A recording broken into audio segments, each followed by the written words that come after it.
Tenho pensado sobre se valeria a pena escrever neste caderno algumas frases, palavras, ideias que ouço, leio ou digo diariamente. Quantas emoções a leitura de um bom livro nos proporciona. Mas você já parou para pensar o que acontece para ele chegar assim, prontinho para a gente? No quadro Por Dentro do Livro, você vai conhecer todo o processo criativo de uma obra, desde o início, passando pela pesquisa, escrita e edição. Confere aí, que eu vou continuar lendo o meu livro aqui.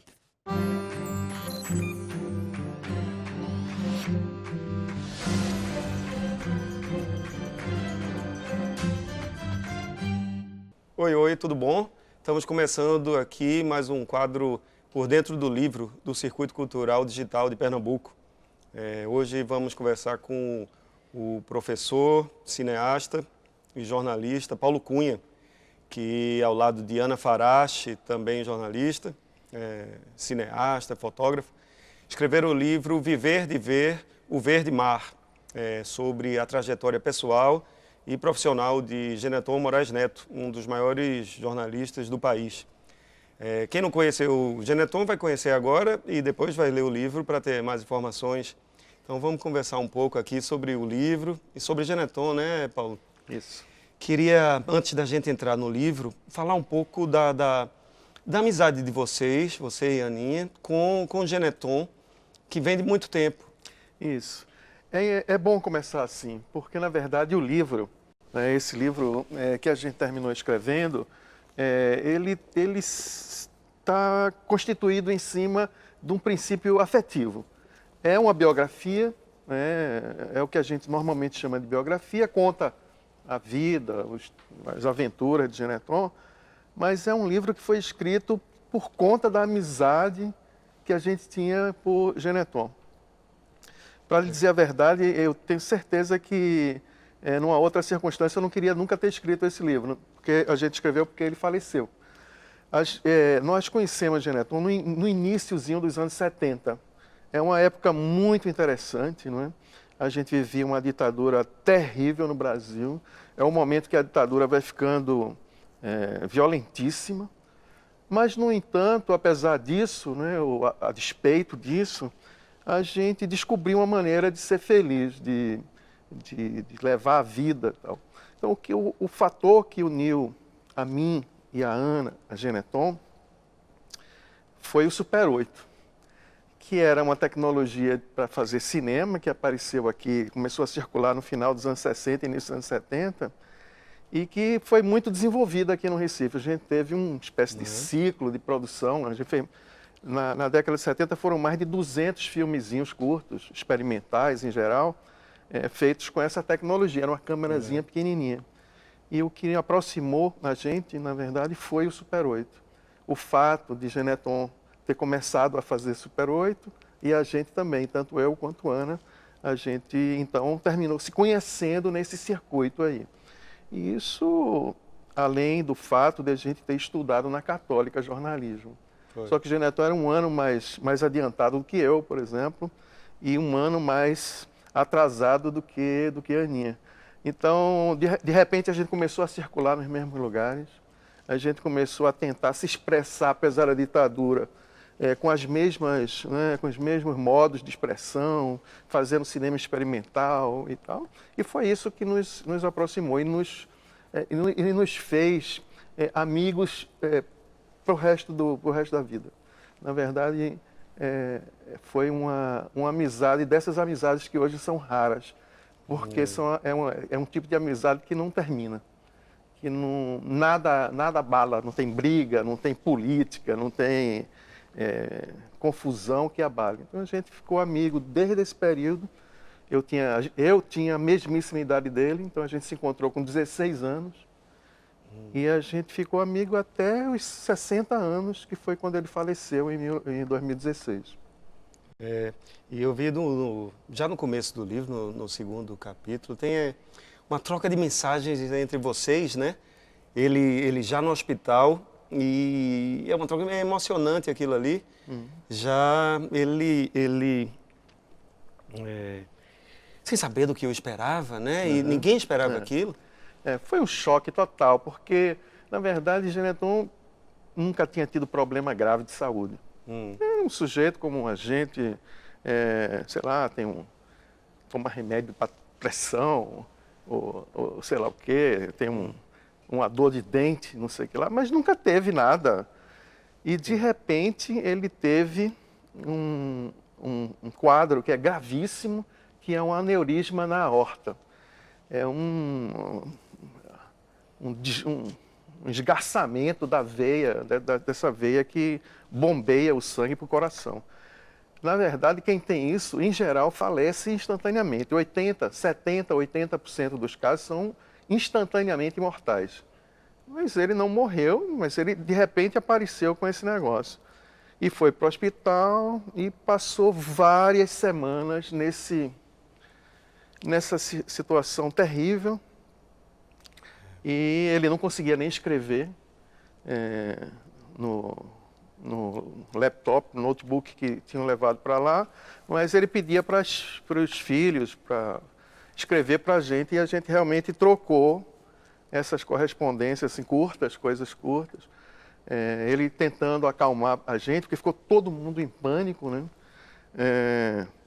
Sabe esse tipo de gente que você acha que não vai morrer nunca? Eu acho que era isso que a gente sentia assim, de um cara feito Geneton. Ele era alegre, tranquilo, saudável, e de repente estava nessa situação, assim, hospitalizado, não morre e tal. Então são mensagens muito terríveis que dão conta, inclusive, de uma sensação que ele estava vivendo naquele momento, né? Passando por aquilo, que ele ficou muito emocional, assim. Ele ficou, numa dessas mensagens, ele diz que um dia uma enfermeira, aí ele bota assim, evidentemente humilde, dessas pessoas que pegam 2 ônibus para chegar no trabalho e para voltar para casa, me disse, aí ele conta assim, me disse que se um dia eu precisasse de alguma coisa, bastava falar. E aí, de repente, estávamos eu e ela abraçados no quarto do hospital, aos prantos, porque ele estava assim, abaladíssimo com essa situação que ele estava vivendo e, de repente, com tudo, né? Os filhos, as memórias, as amizades todas. Então, foi um período horrível que ele passou e que nós passamos por conta dessa amizade longa que a gente tinha com ele. E E a ideia do livro surgiu a partir daí ou depois de algum tempo? Não. Isso é outra coisa curiosa. 2 anos antes dele falecer, 2014, acho que 2013, na verdade, eu e Ana, a gente começou a conversar sobre a possibilidade de a gente escrever um livro sobre os filmes em Super 8 que ele fez, dos quais nós participamos. Eu co-dirigi 2 filmes com ele e Ana foi atriz, né? Era personagem dos filmes dele e tal. E a gente sempre achou esses filmes incríveis, muito bonitos, muito sensíveis, muito representativos do que foi o Brasil nos anos 1970. E aí a gente botou um projeto no Fucultura, com o aval dele, né, a autorização dele e tal, e a gente disse, bom, vamos fazer um livro resgatando essa obra dele, contando como foi que ele fez, por que ele fez, os roteiros, os textos. Ele não fazia exatamente roteiro, ele fazia uns textos poéticos que tinham nos filmes. E esse projeto não passou no Fucultura, apesar de ser um projeto bem barato, a gente levou bomba lá. E, bom, mas tudo isso, a partir desse momento, a gente começou já a juntar coisas. Assim, evidentemente, sem passar pela cabeça de jeito nenhum que ele ia falecer, e depois, como faleceu. Mas aí, quando faleceu, a gente disse, bom, agora vamos fazer, independente de qualquer coisa, independente de financiamento, por amizade, por afeto, por carinho. Então, o livro, esse livro é uma espécie de diário de uma relação afetiva, onde a gente conta uma história que é dele, mas também é a nossa, a minha, de Ana, e também é de muita gente. Porque o livro, na verdade, ele não é um livro de um texto único, assim, homogêneo. É um texto que é construído em cima da memória de um monte de gente que conviveu com ele. Então, cada um conta um pedacinho de um momento que foi muito significativo, né? Para a vida com dele. Amin, né? Isso. O prefácio é de Amin, que é Amin Stepli, que é que também nos deixou há pouquíssimo tempo, que era também desse grupo original dos anos 70 e que mereceria também de toda forma uma grande homenagem também, porque foi um sujeito excepcionalmente criativo, não é? Radical e inteligentíssimo, mas a gente pediu para ele escrever o prefácio e a mim escreveu. A mim ficou terrivelmente abalado com a morte de Geneton. Eu dei a notícia para ele, infelizmente, e a mim chorou durante 1 hora no telefone. Ele não conseguia administrar a perda de uma pessoa assim tão especialmente ligada a ele e a nós todos, né? Como era o caso de Geneton. Mas o prefácio de Amin é lindo, lindo, lindo. Foi escrito também nesse clima de uma espécie de reconhecimento da importância dessa figura. A gente está falando aqui de afeto, de amizade, mas é claro que Geneton foi importantíssimo porque foi provavelmente o melhor jornalista brasileiro, né, da segunda metade do século XX. Tem muita gente que considera Geneton o maior entrevistador do jornalismo brasileiro. Tem várias pessoas que foram entrevistadas por ele que dizem que fizeram com ele as melhores entrevistas da vida. E não é qualquer um, não, gente. O Paulo Francis, Cacá Diegues, políticos, artistas. Caetano Veloso deu mais de 30 entrevistas a Geneton e algumas vezes ligava para ele dizendo: olha, eu tenho uma entrevista para dar, eu só dou para você. E era desse jeito. Então, era um jornalista de excepcional qualidade, raríssimo de encontrar. Ele achava que não merecia, ele dizia, né, que ele achava que não merecia uma biografia, que a vida dele não era... E já merecia, né? Acontece o seguinte, acontece que Geneton tinha horror a essas louvações, assim. Ele era muito tímido, muito modesto. Quer dizer, eu não acho que a palavra certa seja modesto. Ele sabia do valor que tinha, ele tinha consciência do valor que tinha, mas ele odiava bajulação, odiava esse tipo de circunstância em que você fica se autopromovendo e tal. Ele sempre odiou isso. Então, algumas pessoas que queriam fazer entrevista com ele, ele negava a entrevista. Dizia: não, por que você quer me entrevistar? Eu vivo de entrevistar os outros. Eu vivo de entrevistar quem realmente precisa ou merece ser entrevistado.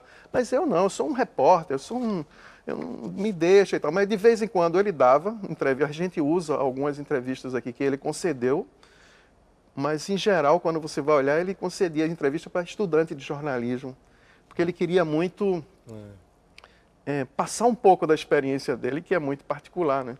Porque hoje em dia eu acho que é impraticável, acho não, é impossível uma trajetória no jornalismo como a dele. Porque Geneton começou a escrever em jornal menino, 13 anos, 14 anos. Isso é incrível, né? Tinha um jornalzinho que era encartado no Diário de Pernambuco, aos sábados, um jornalzinho infantil chamado Júnior. E Geneton começou escrevendo no Júnior e nunca mais parou. Ou seja, ele foi jornalista dos 13, 14 anos até os 60 anos, quando morreu. Ele assinou a carteira com 18, não foi? Eu nem sei. No diário? No diário, muito ele jovem. Devia estudar com vocês lá na Católica. Exatamente. Já era o profissional, Exatamente. devia ser estranho não, era né? espantoso, porque a gente era todo mundo estudante de jornalismo, um ou outro estagiando aqui e acolá, os trancos e barrancos, e ele já de carteira assinada, repórter, formal, com coluna assinada, né? Geneton teve uma coluna chamada Aldeia Global, que foi uma coluna cultural, talvez a principal coluna cultural aqui do jornalismo de Pernambuco nessa época, no comecinho dos anos 70 e tal. Todo mundo que ficou conhecido depois passou por essa coluna, tipo Alceu Valença, o pessoal de cinema, o pessoal de teatro, o Vivencial Diversiones.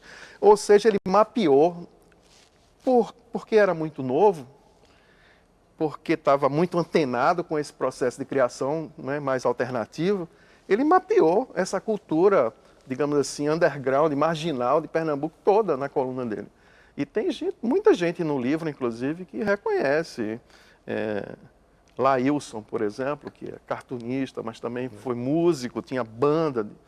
Disse, olha, se não fosse ele, a gente não tinha dado ninguém no show da gente, no primeiro show que a gente fez, coisa desse tipo, né? E daquela idade, né? E o livro divide bem essas fases da vida de Geneton, né? Teve essa com a tia Lola e Fernando Spencer no caderninho do Caderno Júnior. E depois ele tem a parte da Católica com vocês e começando a entrar para o cinema também, né?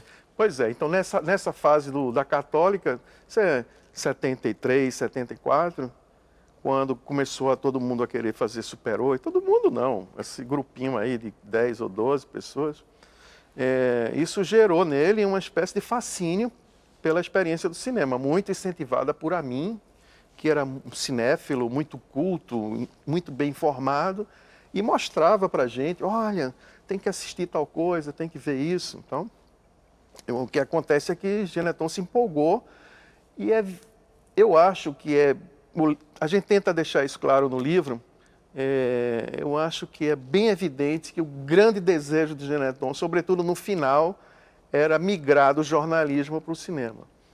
A partir de um tipo de filme que ele começou a fazer, grandes documentários,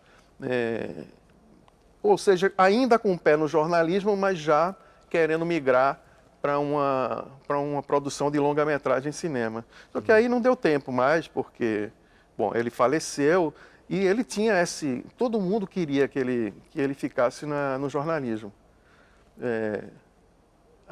O impacto dele como profissional era muito grande. Geneton foi editor-chefe do Fantástico, foi editor-chefe do Jornal Nacional da Globo, foi correspondente do Jornal do Brasil, do Globo, na Europa. Ou seja, e viveu como jornalista coisas incríveis, né? Incríveis. Por exemplo, ele estava presente na ocasião em que Gorbachev perde o poder na Rússia, ou seja, na hora que a Rússia literalmente se acaba, né? Onde o Império Soviético se decompõe ali quase na cara dele, e ele conta isso. Além do fato, assim, você tem um cara que é o pé no jornalismo, um pé no cinema, e também um cara que tinha um pé na produção livresca, né? Geneton publicou vários livros, grande parte deles com as reportagens e os textos dessas experiências que ele viveu na vida aí, fazendo reportagem pelo meio do mundo. Foi. Teve essa trajetória incrível aí e totalmente ascendente, né? Tanto para fazer. Mas aí depois da Católica ele viajou, foi para a França, né? Isso. Te encontrou lá? Na verdade, você já estava lá? Não. Ele foi antes. Geneton, para minha geração, ele foi precursor em várias coisas. Então, ele entrou muito novo a gente tinha a mesma idade, mas ele entrou na universidade um ano antes de mim. Então, ele era muito precoce para muitas coisas. Mas ele, de fato, ele sempre teve esse negócio de dar no pé. É bom, talvez, dizer que no livro a gente teve acesso aos diários dele. Sim. E a gente usa vários trechos dos diários que ele escrevia. Ou seja, além do material publicado em jornal, publicado em livro, que está disponível nos filmes, por exemplo, na reportagem de televisão, a gente teve acesso porque a família abriu tudo para a gente. Carta, livro, carta pessoal dele, as cartas de amor dele antes de casar com Beth e tudo. Então, nesses diários, o que você percebe desde muito cedo era a vontade dele de viajar, de sair, de se aventurar. Talvez a palavra mais correta seja essa. Sem esse esparro de aventura exagerada aqui, de pular de, sei lá o que, de elástico de uma ponte de 500 metros de altura, essas coisas, isso não. Mas se aventurar isso, de conhecer o mundo, de conhecer as pessoas, de se colocar fora do espaço brasileiro. Desde novo, né? Por isso que Muito conseguiu novo. esse repertório de entrevistas internacionais, né? Pois é, então ele saía, mas continuava jornalista. E ele tinha, assim, uma capacidade de superar dificuldades, por exemplo, de língua. Então, ele falava inglês, ele falava um pouco de francês, mas ele não era um poliglota. Mas isso nunca impediu ele de ligar para as pessoas, eu quero entrevistar você, e de preparar as perguntas assim, com muito cuidado para poder ter capacidade. E entrevistou a quantidade de gente, a gente bota fotos aqui no livro de vários grandes entrevistados dele. Sei lá, Yoko Ono, fico pensando aqui em Woody Allen, os presidentes, Jimmy Carter, Jimmy Desmond Carter. Tutu, tem tudo aí, tá tudo aí, né? Então é uma capacidade enorme que ele teve de se conectar com o mundo verdadeiro e fazer um jornalismo excepcionalmente qualificado. Até porque ele tinha um texto muito bom. Não era só um grande perguntador. E ele foi um grande perguntador porque ele era muito meticuloso na preparação das entrevistas. Então ele preparava a entrevista dele com muito, muito cuidado, com muito tempo de antecedência. Mas também escrevia super bem. Então, juntando esses dois aspectos As introduções das entrevistas dele são fantásticas. São fantásticas. Então foi um cara assim que iluminou muito, né, digamos assim, a geração dele, as pessoas que conviveram com ele. A gente entrevistou vários chefes de Geneton. E tem esse dado assim que é muito curioso, é que a gente não encontrou uma pessoa que tivesse fazer uma reclamação a ele. É raríssimo, né? Porque é normal que você pise no calo de alguém, que você tenha um atrito aqui e ali na vida, né? Todo mundo, isso acontece, né? No mundo do trabalho, sobretudo, isso é muito natural. De repente alguém, puxa, mas ali ele não foi legal comigo. Com ele não teve. Não teve. Nenhum caso, assim. O único caso que teve foi interessante, que foi com um colega que disputou com ele a chefia do escritório da Globo em Londres. Os dois queriam ir para Londres, foram chamados para chefiar o escritório da TV Globo em Londres, na mesma época por dois diretores diferentes da TV Globo. No entanto, isso que podia ter gerado uma inimizade terrível entre eles, produziu, na verdade, uma amizade que durou até o fim da vida de Geneton, porque eles terminaram se entendendo, foram os dois e dividiram o trabalho. Geneton ficou fazendo o que gostava, que eram as entrevistas dele, as reportagens especiais, e o outro jornalista amigo dele ficou fazendo o dia a dia, Jornal Nacional, essas coisas. Ou seja, é muito raro, não é, um tipo de pessoa que tem essa circulação em ambientes que são muito tensos, né? Quem já entrou numa redação de televisão sabe o que é uma redação de televisão. É uma coisa terrivelmente estressante. Pode provocar atritos terríveis entre pessoas, e provoca. E aí você tem um caso como o dele que nada disso aconteceu. Uma vida assim, só de elogios, só de gente, puxa, eu morro de saudade e tal.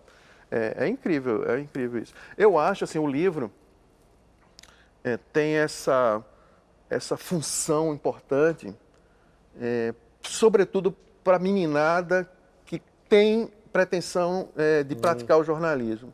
Os estudantes... Ele nunca deu aulas, não, né? Nunca deu aula, mas ele dava essas entrevistas. Em geral, quando a meninada das faculdades... Palestras, né, em faculdades. Palestra, ia lançar os livros e tudo.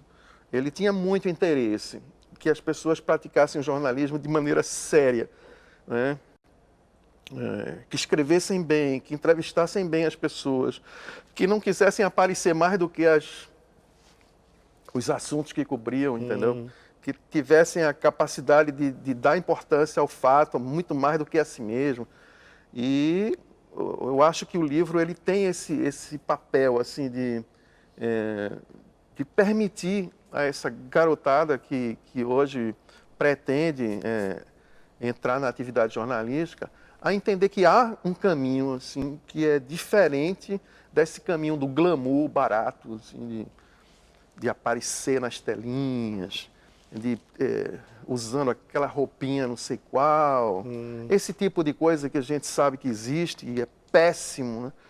E há um outro jeito de você fazer isso, de você fazer televisão, de você fazer jornal impresso, de você fazer rádio, fazer internet, de maneira séria, de maneira produtiva, que gere o que ele dizia, que a função do jornalismo, ele dizia, é produzir memória. É fazer com que a gente compreenda melhor o mundo em que a gente vive e fazer com que daqui a um tempo, quando alguém quiser entender esse período que a gente vive, pudesse ir lá na fonte, né, nos jornais, nas matérias de TV e tal, e entender melhor, né, tudo isso que a gente está passando.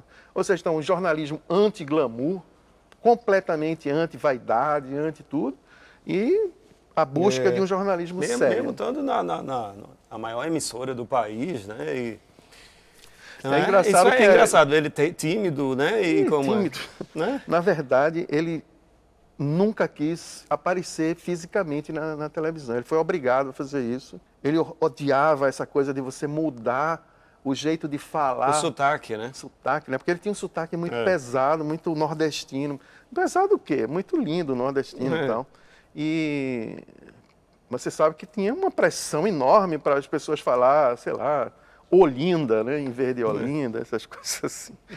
Tinha treinamentos na televisão para você mudar o jeito de falar. Ele achava isso um absurdo. E ele conseguiu, mesmo com sotaque, mesmo com aquela cara dele, o pessoal chama assim de cara de palestino, foragido, sei lá o quê. Mesmo com as roupas simples que ele usava e tal, conseguiu fazer um jornalismo de altíssimo impacto que até hoje deixa saudade no pessoal que trabalhou com ele. E como é...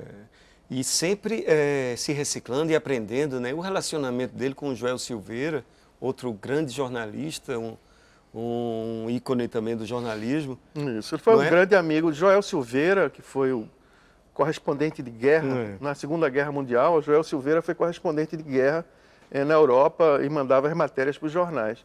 Mas quando o Geneton conheceu o Joel já estava um pouco escanteado. Já não era uma figura importante no jornalismo. Mas Geneton sabia do valor dessas pessoas e ia atrás. E ele se tornou o maior amigo de Joel. Ele estava lá quando Joel faleceu, inclusive a esposa de Joel ligou para ele quando Joel começou a passar mal, não sei o quê. Então, era esse tipo de jeito. Então, não só ele não tinha vaidade, como ele era capaz de reconhecer o valor de outras pessoas que tinham saído do circuito, né? Não estavam mais no circuito que a gente conhece. Fora isso, que são questões assim mais profissionais, tem aqui no livro lados assim muito legais que são lados mais pessoais dele. O namoro dele com Beth, o nascimento dos filhos, as primeiras viagens dele, né? Ele foi motorista, ele foi camareiro. Exatamente, camareiro de hotel, arrumava o quarto dos hotéis para poder ficar na França.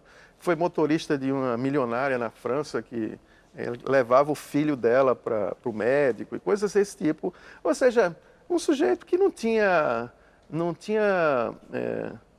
bloqueio nenhum em fazer coisas para pagar o preço do sonho dele. Então, eu acho que é um grande sonhador que viveu a vida de maneira muito digna, mas também de maneira muito livre, muito aventurosa, assim. E talvez seja um bom modelo, né?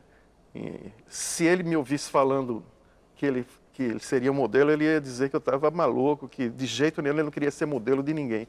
Mas eu acho que sim, que é um sujeito que poderia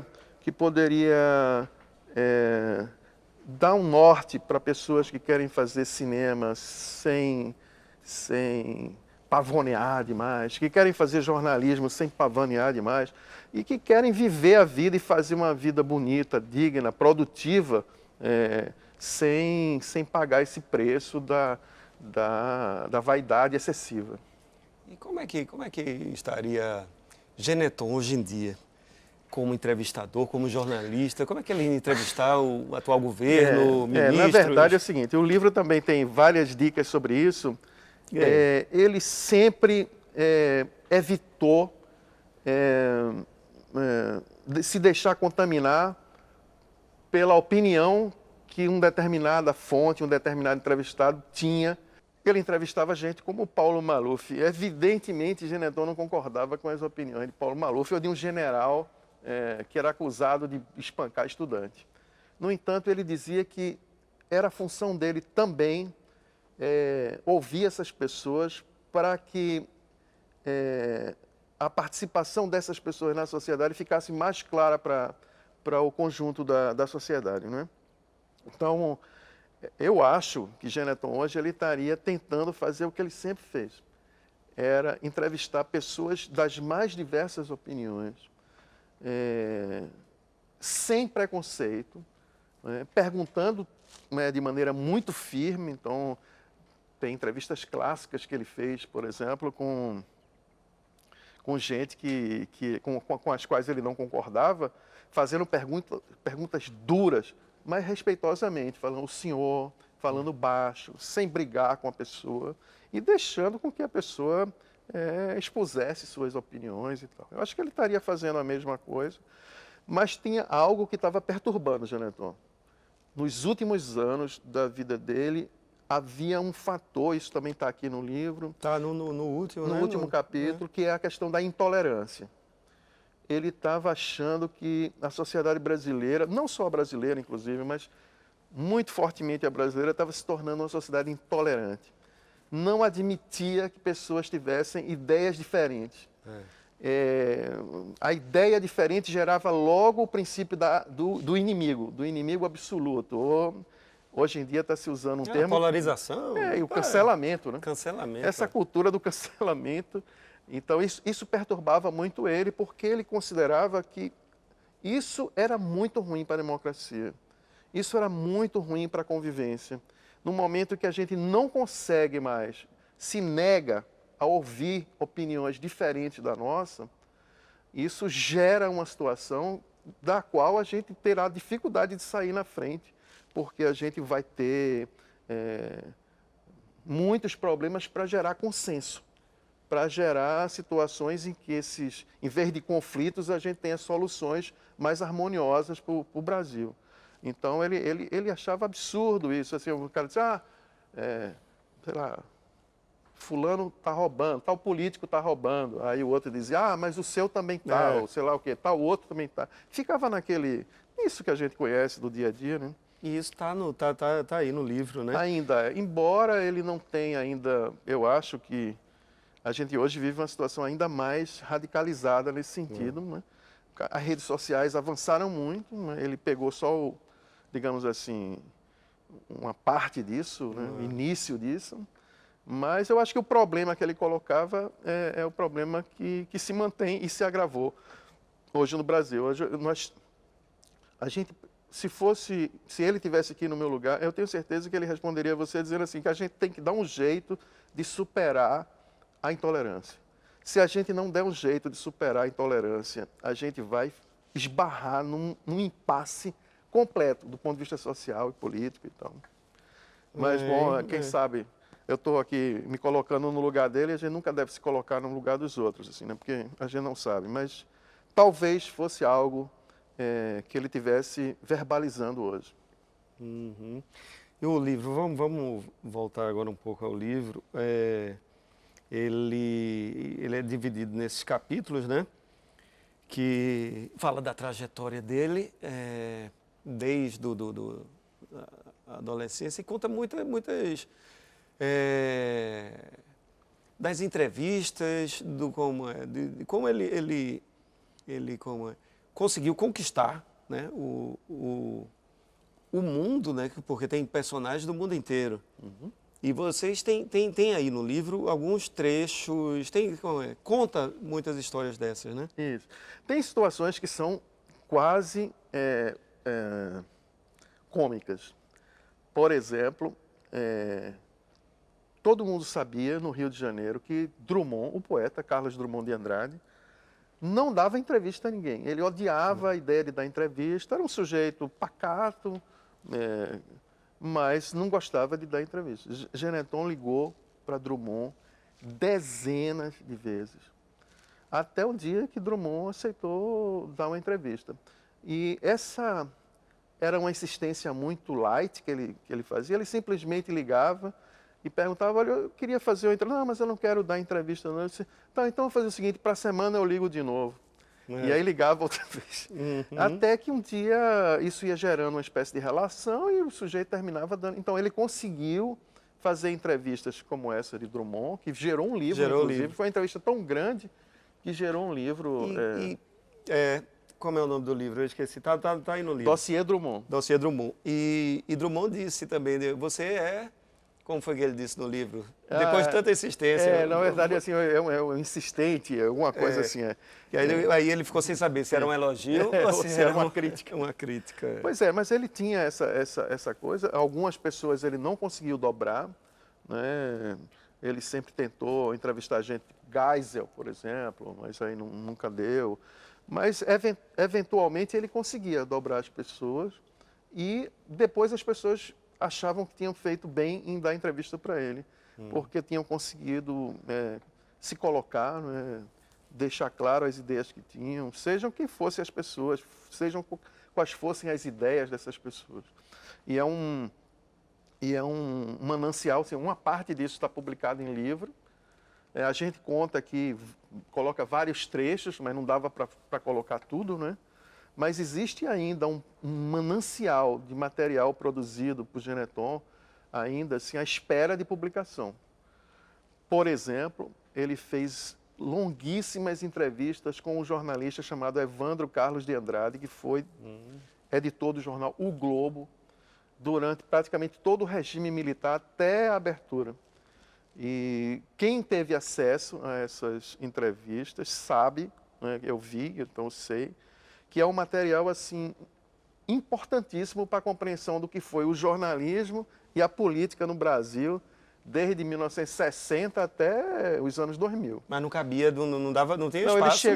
Ele chegou a preparar isso para publicar na forma do livro, mas não deu tempo, não foi. Mas no teu livro também não tem uma citação? Não, a gente coloca alguns trechos de projetos desse tipo. Né? Como é que vocês dividiram aí esse trabalho de você e a Aninha? Na verdade, a gente fez tudo junto. Na verdade, a gente saiu entrevistando as pessoas. Algumas pessoas eu entrevistei só, outras Ana entrevistou só. Ana cuidou muito do material iconográfico, fotográfico, porque o livro é muito bem ilustrado. Né?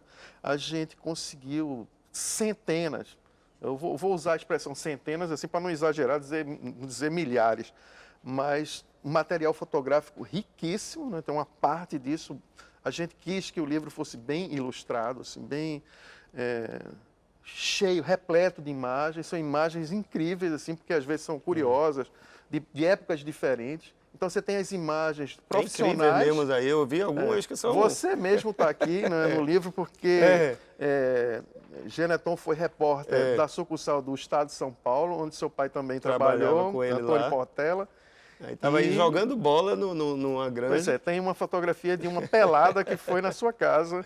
Então, tem essas fotos que são fotos pessoais, né, da infância dele, das viagens dele, do casamento, dos filhos. E ele fazia questão de fazer as fotos com todos os entrevistados, não é? Sempre. Não é? Sempre. Eu tenho certeza que ele nunca perdeu a noção de que esse material teria uma função para além da publicação do dia a dia do jornal. Então você percebe claramente o cuidado que ele tinha para gravar e para preservar. Você não imagina, Lula, a quantidade de material que a gente teve à disposição para fazer esse livro. Todas as fitas de áudio, de todas as entrevistas que ele fez na vida, ele guardou. Fazia, como você disse, fotos com os entrevistados. Fazia fotos dos entrevistados e ele com os entrevistados. Ou seja, ele tinha, metódico, claramente, né? Ele era muito metódico. E tudo muito bem organizado. Assim, o arquivo é enorme, importa as cartas. Guardava as cartas. todas as matérias que ele escreveu para o jornal estavam lá nas pastas. Assim. É uma coisa impressionante a meticulosidade que ele tinha com o material. Então, não foi difícil para a gente fazer o livro, difícil foi lidar com essa massa de informação sem tornar o livro enfadonho. Porque a gente também não queria que ficasse uma espécie de enciclopédia de, sei lá quantas 1000 páginas, que fosse chato de ler. Então, o livro é um livro que se lê rápido, que o texto, a gente tentou fazer um texto muito simples, muito direto, contando as histórias, transformando a vida e os trabalhos que ele teve em acontecimentos, assim, contando mais história do incrível, que outras coisas. É uma história de vida e um profissional, uma lição para... Não é um livro, não vou dizer a você que foi um livro fácil de fazer, porque a gente ficava com aquela coisa da saudade o tempo todo. Mas, por outro lado, tinha essa coisa da homenagem, dizer, puxa, a gente precisa fazer, a gente precisa deixar isso registrado, de alguma forma. E a CEP, assim, quando a gente chegou com o livro na CEP, o pessoal do Conselho adotou imediatamente, porque percebia essa importância. E eles fizeram um livro lindo, cara, eu vou dizer... É meio ridículo dizer isso, mas é um livro muito bonito, assim, graficamente. Foi o Luiz Arraes que fez a diagramação e ele deu uma caprichada. Então, realmente é um livro que você lê e vê também, é bacana de você olhar. Então, foi uma festa, assim. E depois do livro, ou em paralelo à produção desse livro, Ana, que é coordenadora lá do cinema e da Cinemateca da Fundação Joaquim Nabuco, ela conseguiu um financiamento e a gente pegou todos os filmes de Genetton, todos os Super 8 que ele fez na vida, e a gente conseguiu digitalizar em altíssima qualidade. Então, era um material que estava meio arriscado de se perder em Super 8, e Super 8 é muito frágil, né? E hoje esse material está disponível. Então, depois do livro, a gente viajou muito com os filmes e com o livro. Assim, era engraçado porque tinha um material publicado, né, e tinha as coisas para ver os filmes. Os filmes são muito interessantes também. Foi de alguma forma, foi um jeito de a gente não só reverenciar a memória de Genetton, mas foi também uma maneira de a gente chegar mais perto dele ainda. Conhecer melhor algumas coisas que, mesmo com a amizade que a gente tinha desde os anos 70, tinha coisa que a gente não sabia, que a gente veio descobrir fazendo o livro. Então foi uma iluminação também para a gente e para a amizade que a gente tinha e tal. O que eu posso dizer assim é que a gente ficou valorizando mais a figura depois do livro, né? Podia ter sido o contrário, né?